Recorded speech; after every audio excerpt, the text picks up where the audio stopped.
Olá, pessoal! Como é que vocês estão? Tudo bem? A gente hoje vai começar a nossa aula 12 do discipulado, sempre com as nossas orientações práticas para a vida espiritual, para o crescimento espiritual.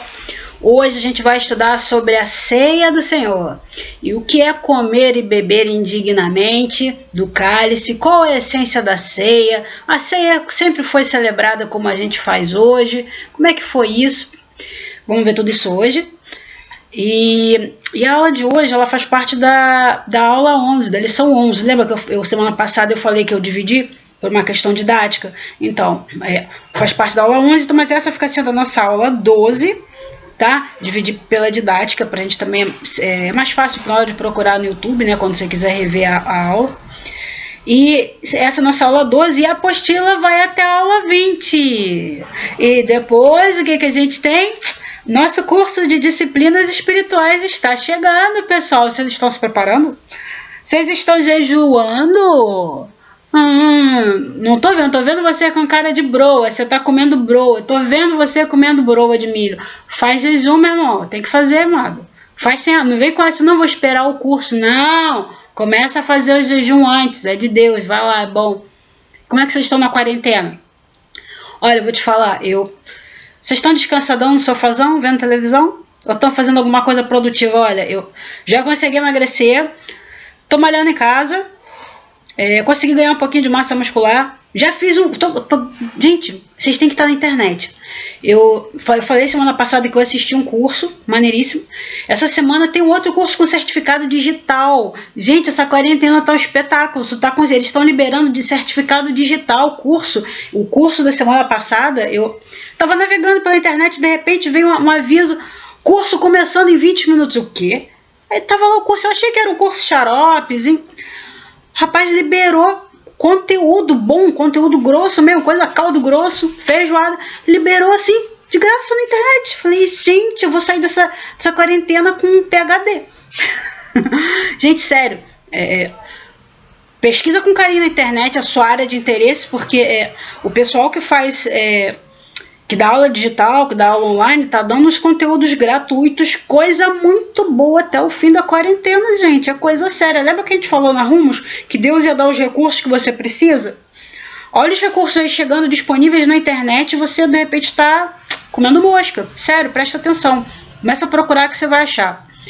Então, depois da aula 20, nosso curso de disciplinas espirituais. Então, nossa aula de hoje vai ser dividida como... Primeiro, a gente vai falar, a gente vai recapitular da aula passada o propósito das reuniões da igreja, depois a gente fala da ceia do Senhor, a gente entra na apostila e depois, a quarta parte, a gente entra naquela reflexão hardcore sobre como ser igreja nos nossos dias, no nosso tempo, no meio da quarentena, ok? Daqui para sempre, avante! Todos prontos? Bora começar! Vamos pegar a apostila. Olha, hoje a gente não vai trabalhar com a apostila, a gente vai trabalhar na primeira parte com esse livrinho aqui, o Dom Supremo. Gente, isso aqui, eu vou trazer para vocês um capítulo que é do segundo módulo da Escola de Profetas. Olha você aí fazendo a Escola de Profetas e nem sabia. Segundo módulo da Escola de Profetas era o Dom Supremo. E a gente vai trazer, tinha uma parte que era sobre ceia. E a gente vai usar isso aqui hoje, agora no nosso curso online. Então, vamos pegando pegar a apostila, o hábito. Vamos curtindo o vídeo, se inscreva no canal para a gente atingir a meta de 1000 inscritos. Bota lá, faz um merchan, gente. Avisa o povo que tem coisa boa. A gente aqui também tá liberando conteúdo bom, gente. Escola de Profetas aí, você não tá nem percebendo.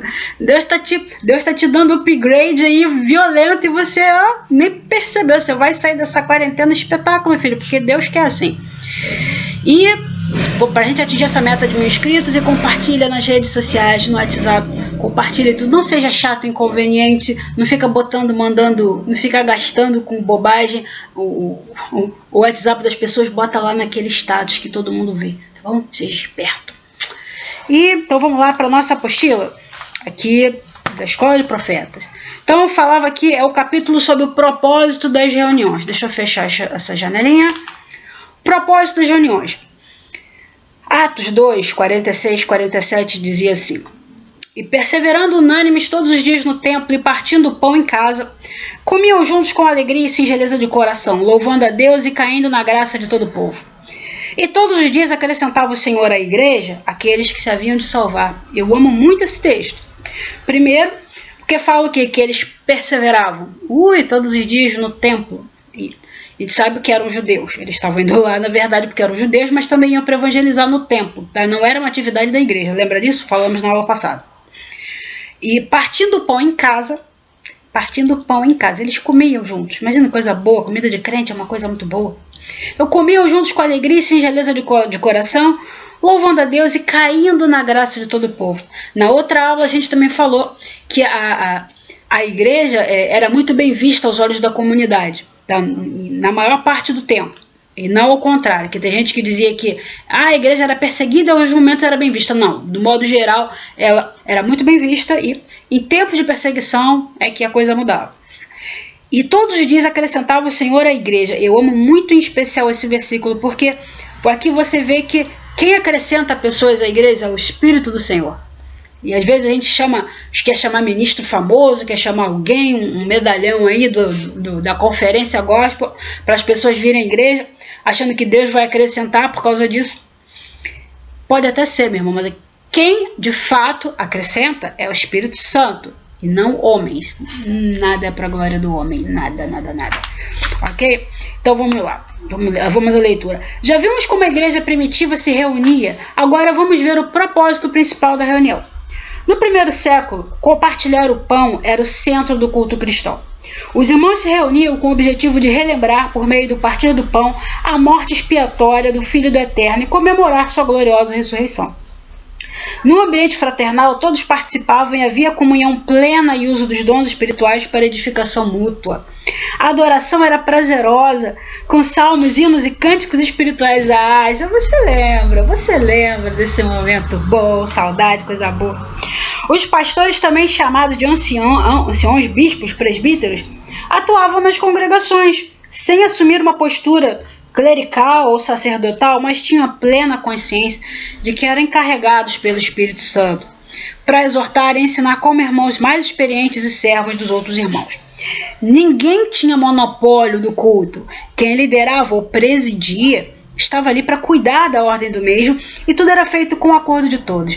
Não havia supremacia de um sobre os outros, pois isso havia sido diretamente condenado pelo Mestre, Jesus, e ele respeitava essa regra. Isso aí está em Mateus 20 a 28 e Mateus 23, 1, 11. Não havia cerimonialismo nem exibicionismo, todos se conheciam e compartilhavam suas alegrias e tristezas. O culto não era um momento de romper com atividades mundanas e então entrar na presença de Deus. Vou entrar na presença de Deus. Pô, você saiu? Que história é essa de entrar na presença de Deus? A reunião era apenas um prosseguimento do que faziam durante o dia.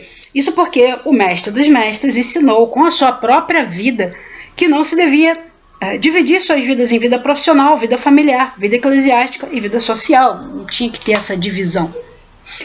As práticas de partir o pão ou a ceia, elas apontam para mútua edificação, como a gente vê em passagens como Atos 20, né? Atos 20, 7 e... vou ler para você aqui. E no primeiro dia da semana, juntavam-se os discípulos para partir o pão. Paulo, que havia de partir no dia seguinte, falava com eles e prolongou a prática até meia-noite. Eita, que já tá boa, hein? Foi até meia-noite. Tem também 1 Coríntios 11, 20, fala assim: de sorte que quando vos ajuntares no lugar, não é para comer ceia do Senhor. 1 Coríntios 11, 3, uma saia justa. Portanto, meus irmãos, quando vos ajuntais para comer, esperai uns pelos outros. O pessoal de Coríntios não era mole, não. Devia ter aquele pessoal que faz comida muito gostosa. Aí o pessoal chegava cedo. Deixa pra falar isso depois, eu falo agora. O pessoal chegava cedo. Não, eu vou falar depois. Outra coisa, as práticas do partir o pão, a ceia do Senhor apontam também para a comunhão.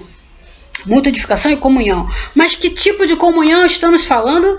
Comunhão, koinonia no grego, que significa parceria, participação, relação social, beneficiamento, pecuniário, né? O beneficiamento no sentido de valor, de algo que agrega valor, comunicação, comunhão, distribuição, companheirismo.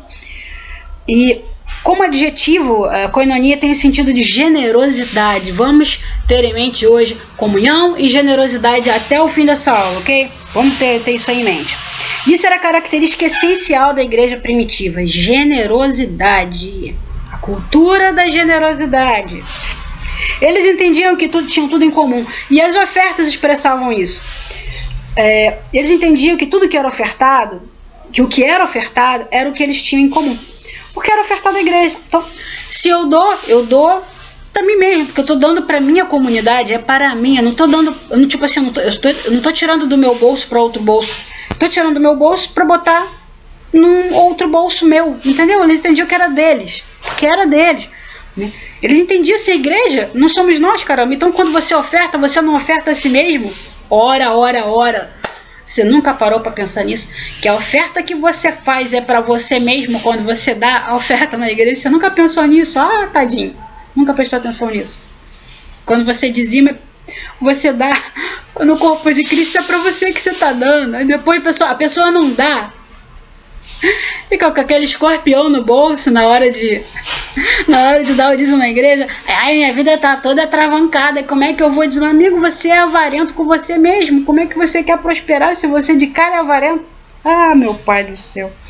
E eles entendiam que era ofertado que era o que tinha em comum, porque era ofertado à igreja, e o que era retido era o que guardavam para si mesmos. Mas a igreja primitiva valorizava mais ter tudo em comum do que ter posse, porque assim ninguém faltaria coisa alguma, e esse é o princípio da prosperidade divina. Prosperidade não é ter coisas a ostentar, prosperidade é ausência de necessidade, ok? O princípio da prosperidade divina é a ausência de necessidade. Então, se eu faço parte de um corpo, nesse corpo está faltando alguma coisa para alguém, eu não estou prosperando, porque o meu irmão faz parte de mim, somos um corpo. Então, não pode haver necessidade num corpo. Se me falta o meu irmão, falta a prosperidade para mim. Ai, difícil entranhar isso na gente, num tempo individualista, que as pessoas são tão individualista, materialista como o nosso também. A gente vai ver isso em disciplinas espirituais, tá? Esse materialismo versus minimalismo. Minimalismo você vai ver nas disciplinas espirituais também. Uma vez que eles viviam em comunhão, tinham tudo em comum. E o que quer que faltasse seria suprido ou materialmente ou pela fé, ou pelo contentamento, que é fruto do Espírito. Não seria necessário... eu gosto de usar a palavra contentamento, porque quando você vai ler na Bíblia a lista dos dons do Espírito, ela goza. Você não entendia, você fica rindo. É contentamento, é estar contente com aquilo que você tem. Ah, eu não tenho nada, tá bom, mas eu tenho ar para respirar, é uma sensação de plenitude independente do que se tenha materialmente, é mais ou menos isso. Tá? Não seria necessário uma reunião específica para ter comunhão, porque a comunhão era a base da igreja. Porque olha só, se a igreja é de um Deus que é amor, a igreja é parte desse Deus que é amor, a igreja é amor, e amor ágape que a gente está falando. Então, a comunhão é o amor ágape em ação, certo? É o amor em ação, a comunhão. O repartir do pão expressa conceitos importantes e básicos do cristianismo, como o amor a Deus, é o próximo, né? Deus é o próximo. Apresentando Jesus em sua obra salvadora, sua humanidade, sua humildade. O pão é um alimento acessível a todo mundo. E, além disso, repartir o pão traz revelação. Traz revelação. Ceiá traz revelação. Sabia disso? Já parou para pensar? Que olha só, ali naquele momento do discípulo em Emaús, que está em Lucas 24, 30 e 32, os discípulos caminharam um pedação, uma estrada longa, com Jesus, andando, conversando, pô, só 2 pessoas batendo papo com um cara, esse cara, mestre, logo eles viram, ouvindo. Quando eles chegam lá, quando Jesus parte o pão, aí a coisa, cai a bigorna na cabeça dos discípulos, porque, gente, eu não estou falando de qualquer pessoa, estou falando de discípulos de Jesus, eram pessoas que estavam sendo discipuladas de perto por ele, não eram dos 12, mas estavam sendo discipulados. E só ali que eles viram, é um gesto muito característico, meu pai do céu, não é que era Jesus o tempo todo andando com a gente não viu? Ceiá traz revelação. Outra coisa, a unidade do corpo no ungido. A igreja é um conceito incorporado no partir do pão. Era um pão só, partido semanalmente em cada localidade. 1 Coríntios 10 fala assim: não é verdade que o cálice da bênção que abençoamos é uma participação no sangue de Cristo, e que o pão que partimos é uma participação no corpo de Cristo?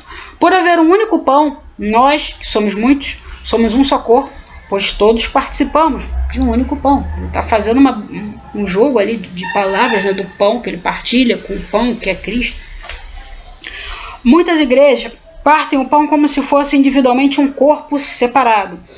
Partir o pão com espírito sectarista de divisão, de partidarismo, é coisa séria aos olhos de Deus. E esse era o erro da igreja de Corinto, e Paulo os admoestou severamente por isso em 1 Coríntios 11, 27 e 29.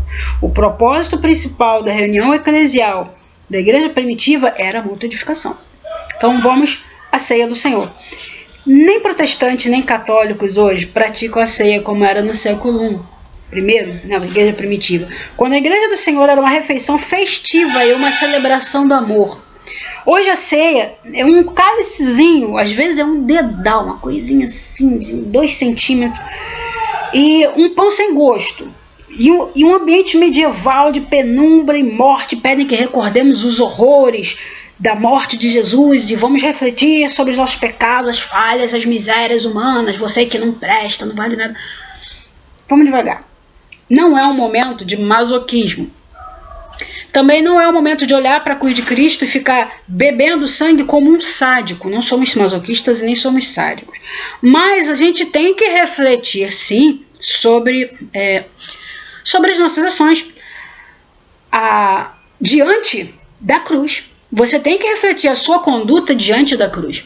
Tanto no sentido da cruz, no sentido de morte, quanto diante da cruz no sentido da ressurreição. Ok? Você tem que ter essas duas perspectivas. O quanto Jesus abriu mão ali na cruz e o quanto ele operou depois que ressuscitou. Você tem que ter essas duas perspectivas em mente. Por que o formato da ceia é tão importante? Porque o formato determina o espírito que a ceia é celebrada. Deus não dá modelos de como celebrar a ceia. Não tem lugar nenhum escrito. Mas a gente sabe algumas coisas. E quase 2 milênios de tradição eclesiástica transformaram a ceia num ritual solene em contraste com a prática dos primeiros discípulos, que ao celebrar a ceia estavam simplesmente compartilhando um banquete delicioso, maravilhoso, feliz, alegre, cheio de amor. Era chamada festa ágape, gente. A ceia era chamada festa do amor, festa ágape. O pão e o vinho deveriam ser consumidos em um ambiente de alegria e descontração, não de tristeza e formalismo. Mas nos moldes atuais, celebrar a ceia é algo tão contraditório quanto fazer um piquenique no cemitério. A tradição nos ensina que tomar a ceia pode ser perigoso porque atrai maldição. Eu estou falando sempre do espírito da coisa, tá? O espírito de como você encara a ceia. A gente tem que refletir sim, tem que levar a sério sim, porque diante do sofrimento da cruz, não dá para ficar legal com uma postura, só um cara muito legal. Aquilo foi ruim. Tá? Foi horrível. Mas a tradição ensina que tomar ceia pode ser perigoso, atrai maldição. A maioria dos cristãos hoje toma ceia com medo. Esse é o problema. Era para ter, a gente estava fazendo tudo por generosidade e comunhão, não por medo. Medo é o contrário de fé. E jamais o faria sem a presença do pastor. Tudo isso era desconhecido entre os primeiros cristãos, gente. A coisa era muito mais simples. Tá? A ceia ocorria no decorrer de uma refeição comum. Todos traziam comida e depois compartilhavam. Já parou para pensar que, na verdade, o pão era o início da refeição. Quando você vai comer, tinha o hábito de partir o pão e depois comiam. Era isso a ceia. A Santa Ceia não era uma refeição simbólica, era uma refeição de fato. Tinha um banquete ali rolando. Mas uma refeição real, onde cada um trazia comida e todos participavam do banquete. Originalmente, a Santa Ceia era um banquete cristão secular, tá? Onde tudo que precisava ser feito era comer, beber, partir o pão e o vinho e celebrar o amor. No sentido de banquete, era totalmente secular, não era algo, comidas especialmente consagradas, o azeite divinamente ungido, era uma comida gostosa, gente, como a gente está acostumado a comer. Mas depois de um tempo, se tornou ministrar a ceia se tornou um dever especial de uma classe sacerdotal. E a ceia foi ficando truncada ao longo dos séculos. Eu tenho aqui uma cronologia que vai do primeiro século, desde quando a ceia era a festa do amor, ou a festa ágape, e era simplesmente o pão e o cálice dentro de uma ceia festiva, até o que foi feito da ceia no Concílio de Trento em 1563 depois de Cristo. Não vou ler porque a gente não vai ter tempo, mas e assim, também não é uma coisa que você vai aplicar na sua vida espiritual, mas é interessante você ler. Eu vou imprimir e vou mandar no WhatsApp para vocês essa cronologia, que é interessante você ver, e você vai entender como foram truncando. Era uma refeição deliciosa, maravilhosa, todo mundo alegre, porque estavam juntos pelo privilégio de ser igreja, privilégio de estar juntos, né? E estavam felizes só por isso. E de repente a coisa foi mudando. Há um momento de reflexão? Sim. Há um momento de autoexame? Sim. Mas era num outro contexto. E vamos ao cada um examine a si mesmo. A ceia protestante hoje também é fora do padrão da igreja primitiva. Até a ideia de falar cada um examine a si mesmo com relação aos seus pecados antes de participar dos elementos da ceia, isso veio, sabe de quem? De Calvino, reforma protestante. Isso não era da igreja primitiva, isso veio com Calvino. 1 Coríntios 10, 11, 27 a 33, não é uma exortação ao autoexame com respeito ao pecado pessoal. Agora eu vou contar. É uma exortação ao autoexame quanto a tomar a ceia indignamente. Aí eu vou te contar o que acontecia. A igreja de Corinto desonrava a ceia. Porque acontece? Era um banquete, era uma festa, tinha tudo ali. Os irmãos chegavam mais cedo para comer tudo, comiam tudo e bebiam, se embriagavam ali. Pô, era um suco legal, não era tanto para embriagar, mas bebiam, sabe, glutonaria rolando e bebedice rolando. Só que lembra que eu falei que na igreja primitiva tinha escravos, tinha pessoas famintas, tinha pessoas que só a única refeição do dia para algumas pessoas era aquela ceia. Então, pô, o objetivo não era generosidade, não era comunhão, não era todo mundo estar junto e partilhar. O cara chegava cedo antes de todo mundo para se dar bem. O cara queria se dar bem, ele queria ceia, eu quero tomar ceia, o que tem para me dar? Ceia, eu quero ceia. Isso desonrava e tirava totalmente o propósito da ceia. E sabe, aquele cara aproveitador mesmo. E eles não esperavam os pobres chegarem para comer e se embriagavam com vinho. É isso que Paulo está falando. Olha, cada um examine a si mesmo se a sua conduta está honrando a ceia ou se você está pervertendo totalmente o objetivo dessa reunião, desse banquete. E a ceia do Senhor foi concebida como uma simples refeição entre discípulos. Ponto. Era simples. Precisa fazer modelo disso? Não. É tão simples quanto parece. Por isso que não se tem um modelo de como realizar a ceia. Cada pastor faz conforme Deus coloca no seu coração. E nós assim amamos por isso. Era um banquete que simbolizava uma aliança e expressava comunhão e alegria. A ceia é quase um ato profético, gente. É uma profecia encenada, um ato profético composto por elementos comuns que apontam para uma realidade espiritual que acontece, mas ainda não se realizou, entendeu? De fato. Então é uma realidade espiritual, mas não é a realidade espiritual em si. É como o batismo. O aspecto místico da ceia não está no pão e no vinho no sentido literal, mas no sentido do que eles profetizam. É até que ele venha. Ou seja, cada vez que você ceia, você está afirmando: Jesus virá. Eu estou relembrando porque ele virá. Cheguei a arrepiar. Tanto quanto a água do batismo que não limpa pecado, mas ela também profetiza algo, mas de maneira tangível aponta para uma realidade espiritual. A ceia aponta para uma realidade espiritual. Tá? Então a ceia precisa acontecer sem medo, sem superstição, mas no espírito de alegria, de comunhão e gratidão. Claro que os tempos mudam as coisas, a cultura muda, tudo muda. Mas o evangelho ele é acima da cultura humana. Então algumas coisas permanecem e outras coisas podem ser mudadas. Agora vamos aqui, vamos para nossa apostila. A apostila, agora a gente vai na página 76 da apostila, que ainda é a lição 11, cortei no meio, lembra? Ceia do Senhor. O modelo de ceia da igreja do Novo Testamento era bem diferente das reuniões de ceia praticadas nas igrejas hoje. a ceia é um detalhe que eu achei muito legal que está aqui na apostila, que ele fala que a ceia é uma contextualização da Páscoa dos judeus. Olha que interessante o link com o Antigo Testamento. Quando Jesus comeu a Páscoa com seus discípulos, ele estava seguindo uma ordenança divina de agradecer a Deus pela libertação do seu povo da escravidão do Egito, que era a festa judaica, celebrada no 14º dia do primeiro mês, no caso o mês de Abib ou Nisan. Os elementos daquela ceia, ou jantar, porque era sempre à noite, era sempre o jantar, eram carne de cordeiro, pães sem fermento, ervas amargas e vinho. Os elementos da ceia judaica, né? A ceia judaica tinha isso aí. A ceia dos apóstolos era comida mesmo. Eu creio até que eles usavam isso aqui porque eram judeus. Os que eram judeus tinham mais essa coisa.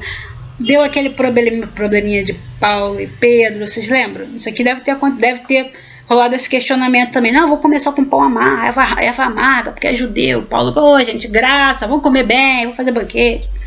Jesus usou... Eu estou falando, tá? Não está escrito isso não. Jesus usou aqueles elementos e trouxe outro sentido à festa.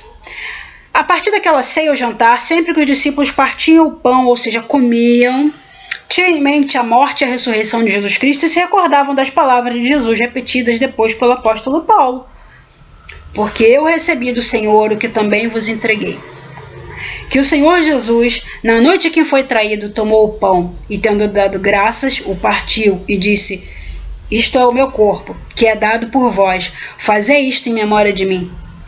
Por semelhante modo, depois de haver ceado, tomou também o cálice, dizendo: esse cálice é a nova aliança no meu sangue. Fazei isto todas as vezes que o beberes, em memória de mim. Não existe no Novo Testamento um modelo de celebração da ceia. Você pode afirmar que esse ou aquele modelo é mais bíblico porque as escrituras não deixaram o método. Só sentido e conteúdo, ou seja, a essência. A ceia praticada pelos irmãos da igreja primitiva constituía-se num jantar em que todos os irmãos comiam juntos uma refeição. Paulo menciona sobre isso quando corrige os excessos cometidos pelos irmãos de Corinto. Ele fala assim: quando, pois, vos reunis no mesmo lugar, não é a ceia do Senhor que comeis, porque ao comeres cada um toma antecipadamente a sua própria ceia, e há quem tenha fome, ao passo que há também quem se embriague. Não tendes porventura casas onde comer e beber, ou menosprezar a igreja de Deus e envergonhar o que nada tem? É o que eu estava explicando. Eles tomavam antecipadamente a ceia, porque chegava mais cedo para comer.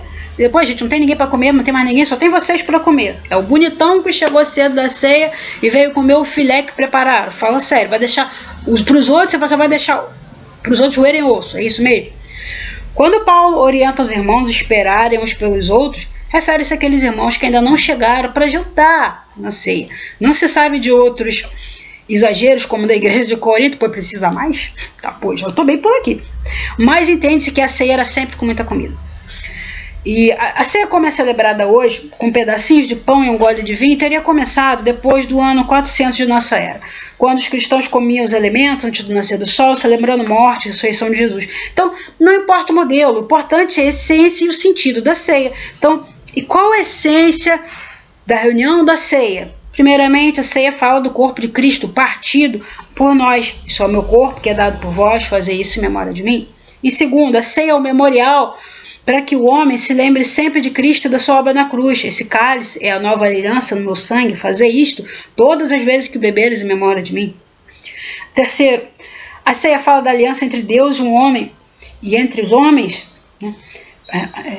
O texto de 1 Coríntios 10, 16 e 17 tem um sentido espiritual profundo ali. Porventura, o cálice da bênção que abençoamos não é a comunhão do sangue de Cristo? O pão que partimos não é a comunhão do corpo de Cristo? Porque nós, embora muitos, somos unicamente um pão. Nós somos um só corpo, né? E nós somos unicamente um pão. Olha só, se estando em Jesus, nós somos um pão. Partimos o pão, fazemos parte do pão. Já pode pensar que você faz parte do próprio pão que é partido? Porque se Jesus é o pão, você está nele, você está naquele pão, você é um grãozinho daquele pão. Gente do céu! Todos, por isso nós participamos do pão. Nós não apenas comemos o pão, nós participamos do pão. Gente do céu! Coisa muito profunda. Vai orar, crente. Vai orar, porque isso é muito lindo, é muito profundo. Muito profundo. A implicação desse texto é que simbolicamente Cristo é o pão partido e a igreja é um só pão e o pão é Cristo. Esse amálgama entre Cristo e a igreja, essa aliança, essa unidade, a igreja transforma o partir do pão e distribuir do cálice num mistério que só pode ser entendido pela fé. Por isso, vá orar. O que é comer e beber indignamente do cálice e do pão? Aí a gente já falou, a pessoa come da ceia indignamente. Ali ele estava dando recado para o pessoal de Corinto. Ok? Mas, com o passar dos anos, a gente foi agregando uma informação aqui. E aqui na apostila diz assim: a pessoa come da ceia indignamente quando participa da ceia baseado em suas boas obras, na sua santidade pessoal, por achar que está preparado, se sente digno de comer da mesa e tal. A base da aceitação diante de Deus não é o que se faz de bom, mas a obra de Cristo na cruz, o seu sangue derramado para a remissão dos pecados. Ou seja, tudo é pela graça. Paulo aqui em Corinto, quando ele fala comer indignamente era esse povo que comia na frente de todo mundo, ficava bêbado, comia de passar mal, vomitava. Isso é glutonaria, isso desonra a ceia. Tá?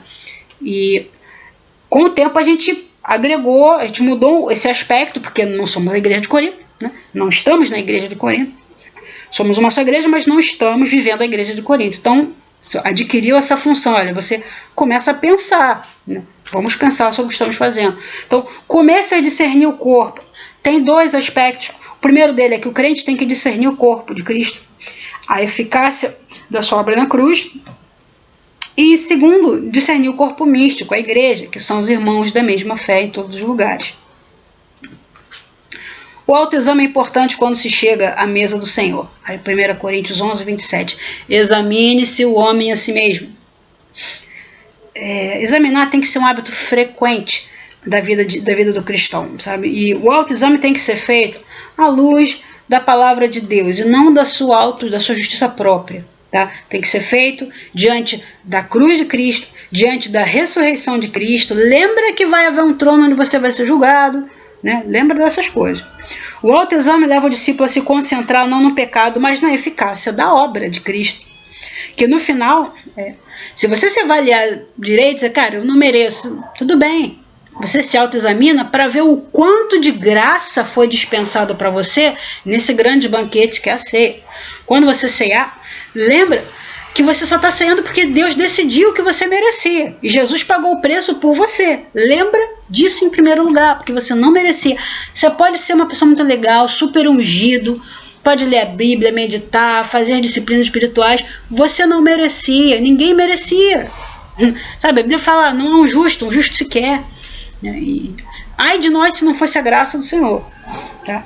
E a ceia é um grande ritual de graça, de abundante graça. Assim como a mesa era farta de comida, a mesa do Senhor é farta de graça. Entendeu? Por isso que a gente tem que celebrar a ceia. Você pode ficar sério porque você está fazendo uma autoavaliação, mas fique feliz na ceia. Porque ali é a hora que você lembra que você não merecia. Mas Jesus pagou o preço, então hoje você pode ceiar, você pode estar sentado com o Senhor nos lugares celestiais, isso é muito bom. Então, a ceia é o marco divisório entre o mundo e a igreja, o ritual que diferencia os discípulos dos ímpios. Nenhuma religião tem na sua liturgia esse tipo de celebração como tem a igreja, porque a ceia é o selo da igreja entre Deus, é o selo da aliança entre Deus e o homem. As alianças entre pessoas, no passado, eram feitas com sangue, para poder validar um contrato. Então, se a gente está ceando e ela aponta para uma aliança, a ceia envolve sangue.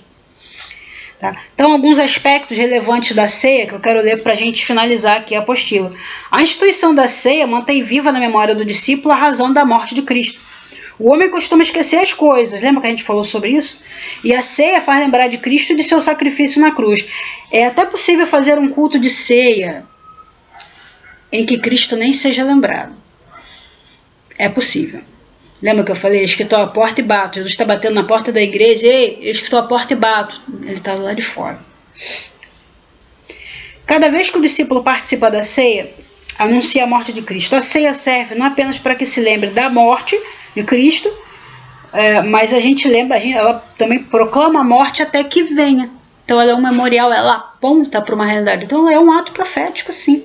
Se você quer ver um ato profético no Novo Testamento, está aí a ceia. A ceia é em si uma proclamação da morte do Senhor até que venha. Algumas igrejas locais realizam a ceia a cada culto, outras apenas nos domingos, a maioria apenas uma vez no mês. Tá? Isso varia. Nas escrituras nada sugere a periodicidade de se tomar ceia. Então, se o pastor resolver fazer a ceia todo dia, ok. Se resolver fazer a ceia semanalmente, ok. Se resolver fazer de 15 em 15 dias, ok. Se resolver fazer de 3 em 3 meses, ok. Ele vai fazer no tempo que Deus colocou no coração dele. E isso não é problema porque não há um modelo. Tipo, não há um modelo. É o que Deus colocar. O Espírito sopra para onde quer, né? E onde é o Espírito do Senhor é a liberdade. Então há uma liberdade com relação ao tempo de se fazer a ceia e ao modo de se fazer a ceia, sabendo que basicamente é uma refeição e que a gente aponta para Cristo. E como a gente está falando de examinar a si mesmo, eu quero trazer uma reflexão. A gente está falando de generosidade e eu quero trazer aqui na nossa última parte, eu quero trazer uma reflexão exatamente sobre isso, sobre a generosidade, sobre a cultura de generosidade. Eu estou lendo um livro de Adam Grant chamado Dar e Receber.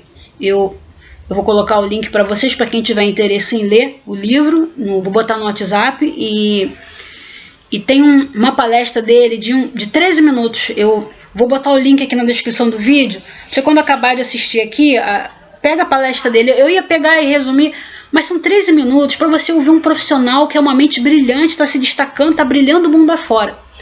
O cara é psicólogo. Para que eu vou falar no lugar dele, né, gente? A Bíblia fala dar honra a quem tem honra. Então vamos dar honra a quem tem honra. E vamos ouvir um cara que é uma mente brilhante falando de modo acessível. E esse livro, Dar e Receber, ele é um livro que está na categoria, se você procurar nas livrarias, ele está na categoria de autoajuda. Vou te falar, a gente geralmente acha que autoajuda é livro xarope. Mas há uma tendência nas livrarias hoje, como o conhecimento multiplicou, estamos na era da informação, né, tem uma tendência nas editoras hoje de pegar livros de estudos de profissionais, tipo um estudo antropológico, um estudo psicológico e tal, e publicar, vender como se fosse um livro de autoajuda, para que você compre, porque você fala, um estudo aqui é um trabalho de anos de um profissional de psicologia, assim, eu não sou psicólogo, para que eu vou comprar? Eu quero um negócio que eu possa ler e entender. Então, há uma tendência no mercado editorial de vender lebre por gato, não gato por lebre, mas lebre por gato, vender uma coisa de alta qualidade, como se fosse uma coisa mais suave. Então tem muito livro assim, o livro Garra é assim, o Outliers é um livro assim. Esse livro, Dar e Receber, é um estudo que o psicólogo fez durante anos, um tempo, e ele vem e coloca isso de uma maneira fácil de entender, não linguagem médica, mas de uma maneira fácil. E aí ele fala sobre essa cultura da generosidade. E ele fala que ele é um psicólogo organizacional, ou seja, ele trabalha em organizações, em empresas.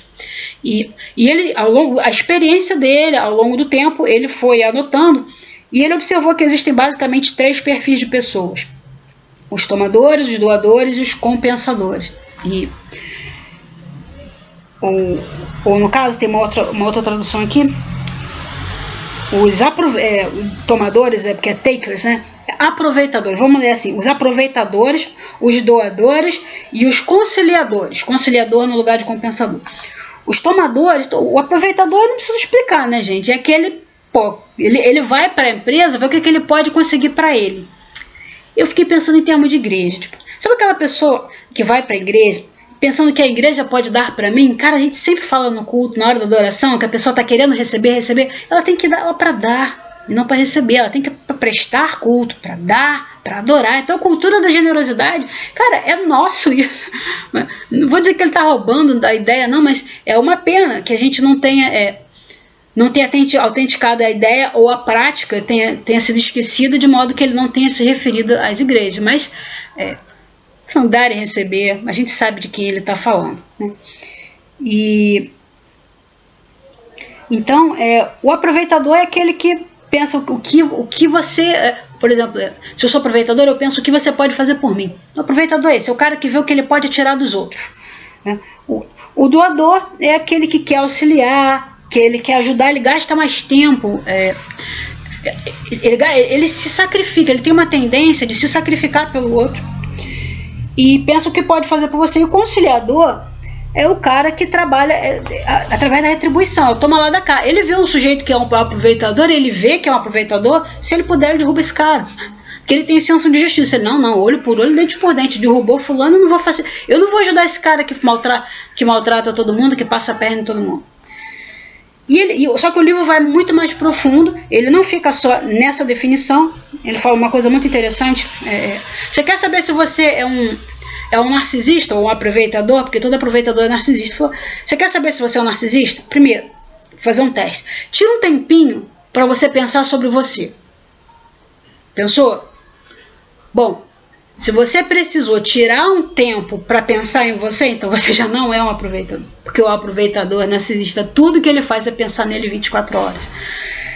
E aí ele vem falando dessa proposta de o que se pode fazer, porque a vida dos doadores não é fácil, só que eles melhoram tudo em volta deles, porque eles se doam, só que ele propõe que se dê mais espaço para esse tipo de gente nas empresas. Ele fala, nas empresas, esse tipo de pessoa melhora o ambiente, tudo flui, só que eles ficam sobrecarregados, e ainda tem eles pegam as demandas dos outros, eles fazem o trabalho dos outros, e às vezes eles não são compensados, porque a gente não compensa esse pessoal. Enquanto que os aproveitadores, eles vão lá na frente, eles são os primeiros a chegar no topo, só que eles não ficam, eles não permanecem, porque o corpo da empresa rejeita eles de primeira. Ninguém quer ficar debaixo da liderança desses caras, todo mundo sabe que não pode confiar neles, então eles chegam rápido, mas eles não permanecem. Mas os doadores também não permanecem. Aí ele propõe que se crie uma cultura de generosidade para que você consiga deixar esses doadores mais livres, porque eles cooperam para o bem-estar da empresa como um todo. Agora pensa em termos de igreja. Pensou? A pessoa que vai para a igreja, para o culto, para adorar, vai para adorar. Ela vai para dar. Ela não vai para vir para ouvir a palavra. Pô, enquanto o pastor está pregando, o apóstolo está pregando, vai intercedendo por ele, pela família dele. Por que você não está intercedendo pela família dele enquanto ele está falando? Por que na hora da adoração você não está intercedendo pelos meninos que estão dançando, pelos meninos que estão dançando? Por que na hora do louvor você não ora a Deus pela família dos ministros de louvor? Entendeu? A gente tem ali claramente quem são os doadores, e do lado, enquanto o povo está aqui prestando culto, ele nem se vê, não percebe que ele faz o culto acontecer, porque ele está sentado no banco, ele acha que o banco é lugar de receber, não é. O banco é lugar de ser igreja, de participar. Mas tem aproveitadores até dentro da igreja que acham que é para lá para receber. Na ceia, como a gente falou, a gente viu pessoas que iam para a ceia para comer e beber. Porque lógico, que quem vai trazer para a ceia vai trazer o melhor. Então era uma ceia excelente mesmo, mas chegava mais cedo. Então você vê como é possível, e é bíblico falar que tem, porque tem, é errado, mas tem até hoje. E ele propõe, né, uma cultura como solução, que você dê mais espaço aos doadores, que você identifique os aproveitadores. O aproveitador é o tipo de um temperamento que na psicologia se chama de narcisista. O temperamento narcisista, ele, em graus mais elevados, é o psicopata. Todo psicopata é narcisista, todo psicopata é aproveitador. Só que esse grau vai ficando mais intenso, ele perde totalmente a empatia com o outro, até a hora que ele olha para as pessoas e vê apenas o que ele pode fazer para aproveitar. Isso é um psicopata em potencial. A pessoa que olha para você com o que pode aproveitar de você é um psicopata em potencial. Entendeu? A pessoa que olha para uma menina com aquele olhar, sabe como os meninos a gente fala mundanamente, eu vou pegar fulano, ele está coisificando aquela mulher, ele já não vê aquela menina como uma mulher, como uma pessoa, um ser humano, ele está vendo como uma coisa que pode ser usada e descartada, sabe? Então a gente tem que prestar atenção nessas coisas. Isso é um temperamento psicopata em potencial, não tem empatia com o ser humano, isso é psicopata. Começa aí com os aproveitadores, mas o psicólogo fala isso muito melhor que eu ali, nesse videozinho. Então ele propõe esse teste, e eu queria propor pra gente que a gente pensasse que tipo de igreja a gente quer ser quando a gente voltar da quarentena. Como vamos fazer? Como a gente pode fazer para ser melhor? Como a gente pode fazer para ser mais doador na igreja? Como eu posso me doar mais no culto? O que eu posso fazer? Eu posso orar? Ele propõe um método de fazer o bem, não é ficar o dia. Ele fala assim, não precisa ser Madre Teresa de Calcutá, sabe, sei lá, esses nomes grandes, pessoas piedosas. Você pode tirar 5 minutos do seu dia e fazer bem, sistematicamente. A gente vai ver isso também nas disciplinas espirituais, fazer o bem sistematicamente. A disciplina da piedade, da bondade. Bondade não é só fruto do espírito, ela tem que ser exercitada. Deus dá, mas você exercita. Então, a gente tem que pensar sobre isso, tá? A cultura da generosidade e para que a gente não tenha aproveitado, assim, sabe, não ficar dando espaço para aproveitador na igreja. Então a gente precisa pensar sobre isso. Eu vou deixar para você assistir o link para você assistir o vídeo do Aidan Grant e para você pensar, tá? Enquanto isso, pensa na ceia e pensa em como você pode ser melhor como igreja. Ele no vídeo está falando de organizações. Pense no corpo de Cristo, como se eu estivesse falando ali pro corpo de Cristo. Tá bom, queridos? Saudade de vocês. Grande beijo. Até a próxima aula. Tchau.